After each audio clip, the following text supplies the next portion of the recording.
யோகி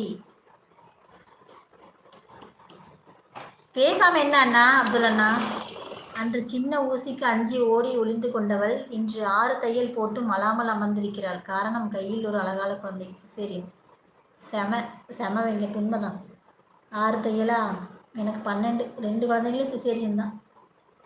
கண்டிப்பா சின்ன வயசுல உண்மையா நர்ஸு ஊசி போட வந்தாங்க, தள்ளி விட்டுட்டு ஓடிட்டேன். இப்போ 2 குழந்தை ஆப்ரேஷன் பண்ணி எடுத்திருக்கு. எல்லாம் அதாவது அந்த வயசு வரும்போது சரியாயிடும். சின்ன குழந்தைங்கள அப்படி. நல்லா இருக்கு, நல்லா இருக்கு, கவிதை நல்லா இருக்கு. அந்த சின்ன ஊசிக்கு அஞ்சி ஓடி ஒளிந்து கொண்டவள் இன்று 6 தையல் போட்டு மலாமல் அமர்ந்திருக்கிறாள். காரணம் கையில் ஒரு அழகான குழந்தை. என்னன்னு என்னன்னு கேட்பேன். அவ்வளவுதான் டீச்சர். ஆமாம், அவ்வளோதான். அதெல்லாம் போட்டு நான் விட்டுட்டு போயிட்டே இருக்கணும்.